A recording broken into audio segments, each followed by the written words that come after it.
Ang guhit ng para sa akin pagdadaig ipagsapalaran sa mga katatan ang pinagulat kaya naman check saga.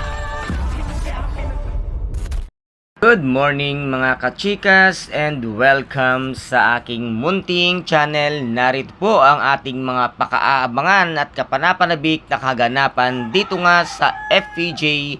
ang Batang Quiapo. Narito na ang mga kaganapan at ito ngang si Tanggol ay talagang gigil na nga dito kay Aling Beng or kay Olga nang makita nga niya itong si Aling Tinding at sabihin nga sa kanya na delikado na ang buhay ng kanyang nanay Marites kung kaya't dito ay napasigaw pa itong si Aling Tinding para nga puntahan ni Tanggol at iligtas ang kanyang nanay sa bingit ng kamatayan. Ngunit huli na nga nang parating itong si Tanggol dahil muntik-muntikan na nga ang ihulog ni Olga ito ngang kanyang nanay Marites sa building nang ito'y abutan niya at dito nga ay nakuha siya ng matauhan nito ngang si Olga at dito ay nasabi nga ni Olga na tatapusin ko na ang buhay mo at nang ako ay makapaghiganti na dahil nga sa sobrang sakit na kanyang nararamdaman at dito naman ay gulat na gulat nga itong si Ramon nang makita niya nga itong si Tanggol na halos wala ng buhay kung kaya't agad-agad nga siyang nag-donate ng dugo at hindi siya agad nakapagsalita dahil pagkakita pa lamang niya kay Tanggol ay ramdam na nga nitong si Rigor ang lukso ng dugo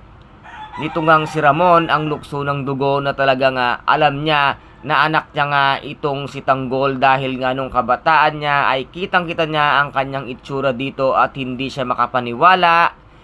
na ito nga ay nag-aagaw buhay na dahil mismong si Tanggol ang nagligtas dito nga kay Aling Marites at bigla namang parating ito ngang si Rigor at nasabi nga nitong si Aling Marites na magtago nga itong si Ramon kung kaya't agad-agad nga itong nagtago at dito nga ay narinig niya ang lahat-lahat nga ng kanilang usapan at bigla namang dumating ito ngang peking Tanggol at narinig niya nga mismo sa bibig nito ngang si David na tinawag niyang Kuya Tanggol ang nakaratay nga dito nga sa hospital at ngayon napatunayan na nga nitong si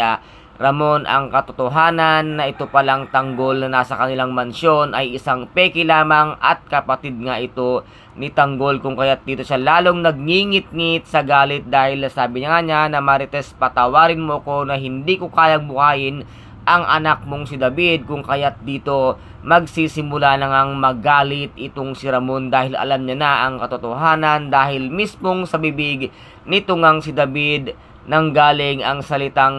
Tanggol na dapat ng araw ay mawala na sa kanyang landas nang matapos na ang kamalasan sa kanilang pamilya ngunit hindi alam nito ngang si David na lahat pala ng kanyang mga sinabi ay narinig nga nitong si Ramon. Kaya't ngayon, David, matatapos na ang maliligayang araw mo dahil mismong si Ramon ang tatapos ng buhay mo dahil ngayon alam na ang katotohanan isa kang malaking peke at isa kang malaking impostor sa mansyon ng mga Montenegro. Kaya guys, ito po ang ating pakaabangan sa mga susunod na episode dito nga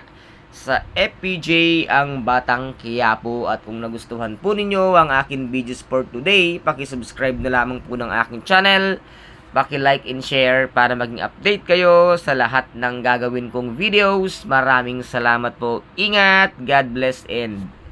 bye-bye!